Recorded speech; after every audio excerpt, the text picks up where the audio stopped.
Kongo nde mboka ngo mokengeli koi mboka ngo mokengeli léopard.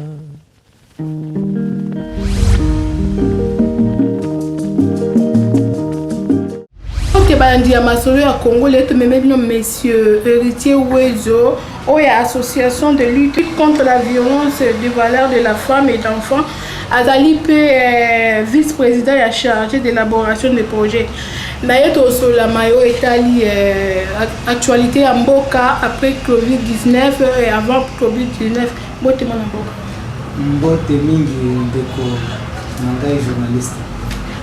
Tout pendant le confinement et le Covid-19, maintenant on a repris avec le travail. Constat qu'il y a un moni après comme avant le Covid. Merci beaucoup. Et mboka na biso Congo, eza mboka moko eza classé parmi les pays les plus pauvres malgré la potentialité naturelle tous en avons na kati ya mboka na biso, mais tous classé parmi les pays les plus pauvres. Et alors, situation Covid-19, où est-ce que secouer le monde entier, jusqu'à maintenant, ils sont en cours, vraiment affaiblir l'économie en Boka Nabiso. Or, misala nyonso dépendra de l'économie en Boka. Alors, l'économie Nabiso est vraiment par terre. Na banzi ke ba travail ko zala na ba secousse mingi. L'entreprise à l'État, bon, et vraiment na secousse pour la prise en charge des travailleurs.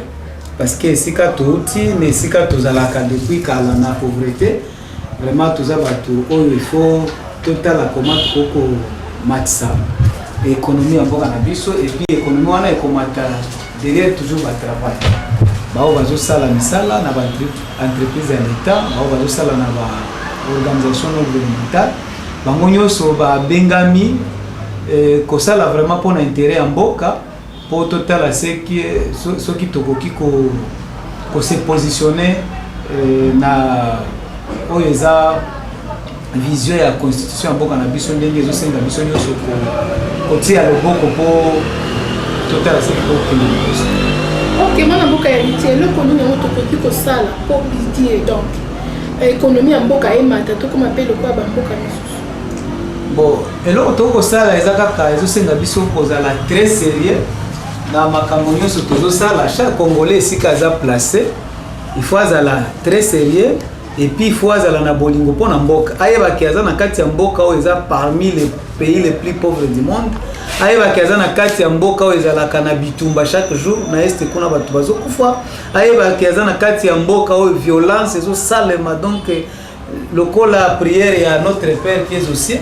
Alors, de partout, et c'est quand tu as mis, tu as motivé à la série, à la bolingo pour Namboka, et puis à la bolingo à Moussala pour l'économie en Boka, surtout, na service à recette en Boka, tu orienté la recette, tu canaliser les moyens, soit l'État derrière la taxe pour l'économie en Boka, la moyenne un peu économique. Si ko eloko nini yango ezanga po awa na mboka na biso to koma pata na bilanga loso bilanga neti to mona loso utaka na mboka bapaya. Si ko eloko nini yango ezangi pela to koma pena loso na biso. Bon madame eza question moko malamu makasi. Na mboka na biso tozangi nde volonté nde tozangi mais eza koloba te ke tozangi ba moyen ya kozala na bilanga. Volonté nde ezate. Au mona mwana mboka lokola ngai Wezo Héritier naza vice-président chargé d'administration na élaboration ya ALVFS katozali.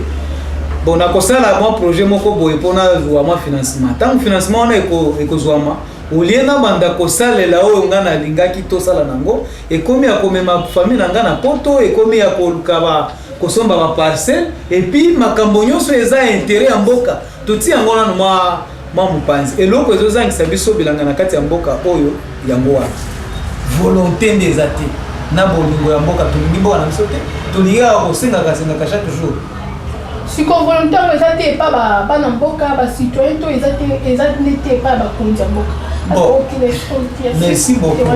Volonté tant nazo lobela na volonté oye bakonzi ya mboka bautaka na kati na biso basitwaki akozala bakonzi ya mboka ifo ozala lokola nga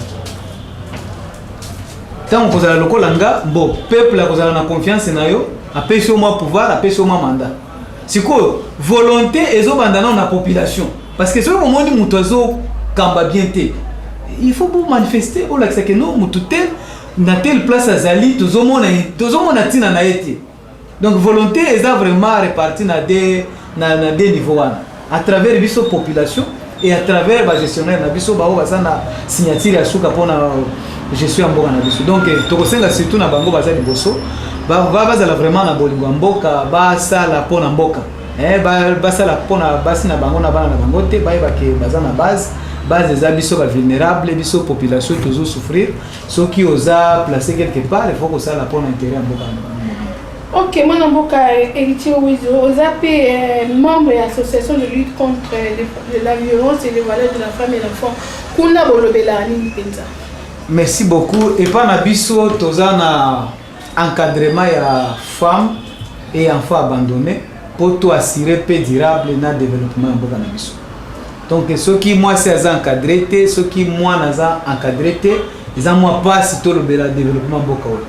Donc biso vraiment toza na masolo ya encadrement kaka ya mwasi na mwana na koluka ko positionner surtout maman na place ya liboso na ba activité nyonso ya vie ya mutu.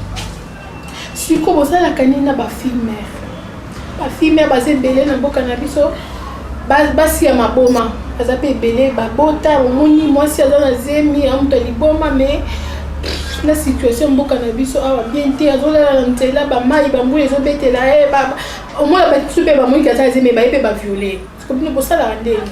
Merci beaucoup eza question moko ya mutu ya makasi biso toza awa pona tosala kanano to pasaka na identification ya ba ndeko ndenge wana soki toza saisi bato baza sur terrain ba yele biso information que non to kuti mwasi moko aza na poubelle X songolo toke to se rassurer réellement et zabongo et après ndenge wana to luki ndenge nini ya ko aborder premièrement conseil oyebi ko za la ONG ezo senga ba moyen belé soki to betika kelelo ni to beta kelelo boye Kinshasa mobile ko ya kotonde la biso awa ba partenaire bango pe loboko moko makasi gouvernement o baza wana eza obligation ko associer ba association o eza na ba initiative ya développement na ba gestion na bango mais comment na kati ya mboka na biso Congo ba ONG ya tel koma soki oza ONG o ebanda ministre tel oko zo financement te na remercier par rapport à la question na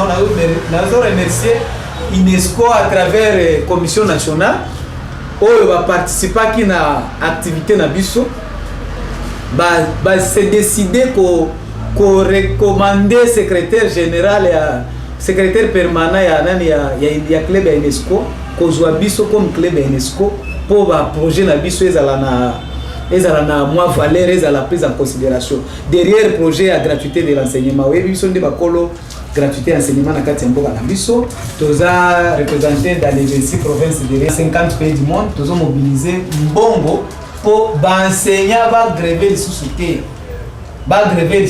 et puis je pense que formation ya formateurs internationaux et aussi aussi la calamité à travers documents autour de la ligne de projeter formation ya ba nationaux na ba provinciaux et puis tous ba candidats ba postulats tous on a 14 500 agents pour travailler pour un programme pour donc na mboka na biso de na banda koloba soki oza ONG ya mutu moko songolo pakalate moyen uzwa financement au financer ba projet za en cours ezati elo ezo boma biso yango et puis ba kozwa ba financement wana et comme ka mbongo na bango na ba faciliter ki bango kozwa financement mais ce que vous avez comme ça l'évaluation beaucoup de l'eau comme pour s'irriter ça limite yango zo mona moi réticence ezali ya kobeta kelelo chaque jour beto bengi ça kabeno ba journaliste bon belbilo ndi bosuka kabiso ko identifier bato wana parce que ba journaliste baza bien informé ba yebi situation ya mboka très bien mais moi koko c'est financement wana el moko so to zwi lo mi balé lobi moko to tambolika malé mais to za wana pona encadrer bango pour baza la paix ba cadre. Mais il y a aussi pour la gratuité enseignement pour tout le bakeno parti soit l'équipe nous besoin pour ça gratuité enseignement et continuer donc mais il y a aussi pour mais la type à ta présidente na 20e génération Merci beaucoup. Déjà, structure Moko Boye, ils ont créé pour les locaux. Donc, ils ont un projet Moko où ils respectent normes. Puis, le principe est mis en Boka Nabiso. Ils ont déjà mis en exécution. Ils ont exécuté.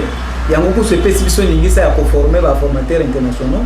Ils ont projet, ils ont clair, ils ont définitif. Donc, c'est jusqu'à l'arrivée de Jésus-Christ. Il y a un monde qui a épices. Tout il y a un bureau qui a objectif et un projet qui est atteint. Dès au moni, toujours na sur base de ça, au moni l'ESCO à l'alité avec la Commission nationale. Non. La RDC a besoin d'un changement. Et puis derrière la LVFA, avec leur projet, c'est fort possible.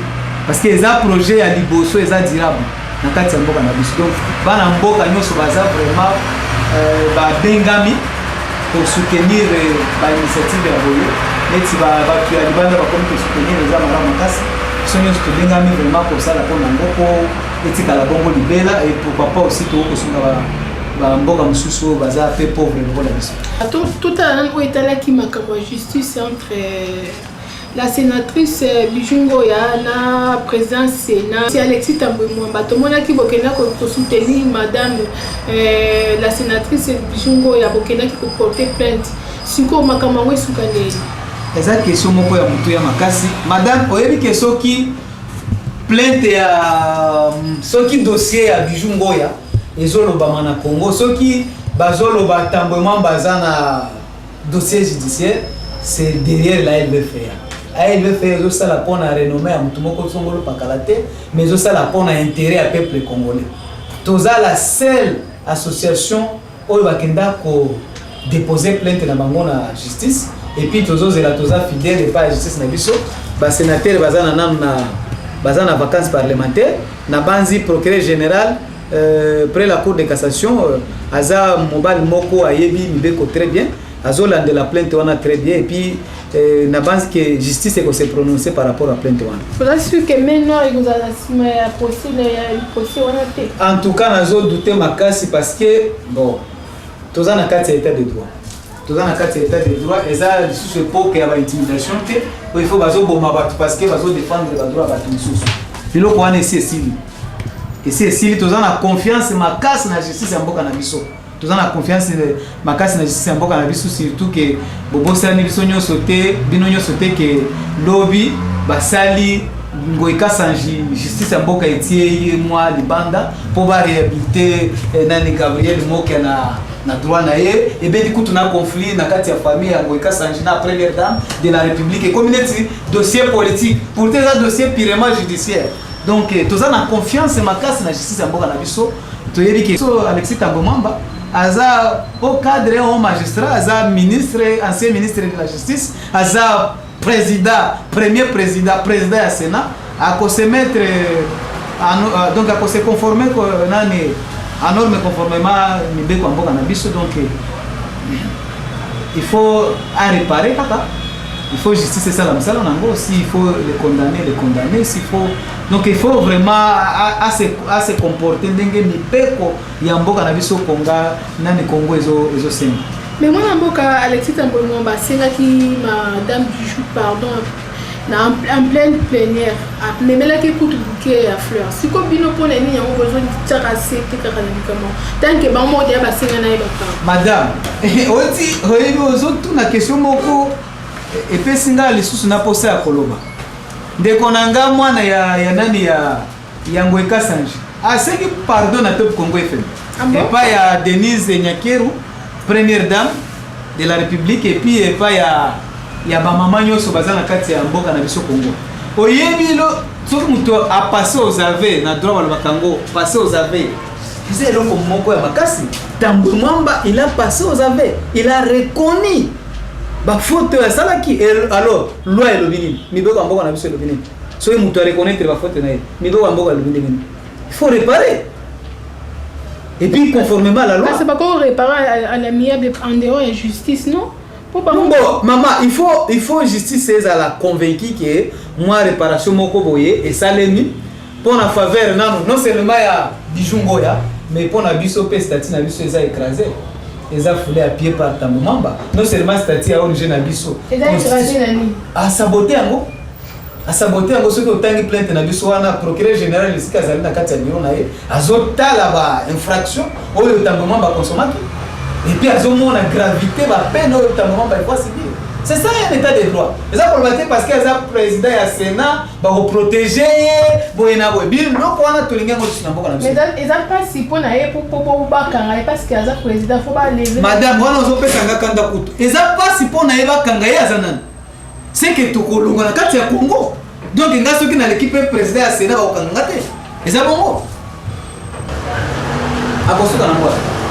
Ok, président, comme pratiquement na suka ya émission na biso, le connu na opena na tuna ki otelo oza na posa koloba. Soko oza na ngo chance ya mwana liko eza koloba. Bon, na kosenga kana bana mboka bisika nyonso bazali na confiance na justice na biso. Et puis ba magistrat nyonso bazosala msala ba banga na bango te. Population eza derrière la justice de la RDC. Et deuxième élément, tous en la période de la Covid-19, oyo enyingisi mokili mobimba, to respecter geste barrière, ndenge pesa mili biso epa ba konzi mboka na biso, mutu nyonso esika azali azanga cash nete, cash no eza eloko ya mutu ya. Soki nga na longola ki yango parce que nazo répondre na ba question na yo. Cash no yo bandeko esika bozali bozanga ngote. Botambola nango bisika nyonso parce que tango boza na pema nde bokokoka ko défendre mboka na biso soki bozwi makokoso ya malade beti bino e kozala mwa passe pour défendre constitution mboka na biso. OK, merci mingi na balandi ya masolo ya Congo bino bo bonguto mona keto komi na suka ya émission na biso mkola lelo. Pour rappel, Toyambaki, président Wedzo, héritier Azali, vice-président de l'association de lutte contre les violences, la valeur de la femme et de l'enfant. Nous avons vu notre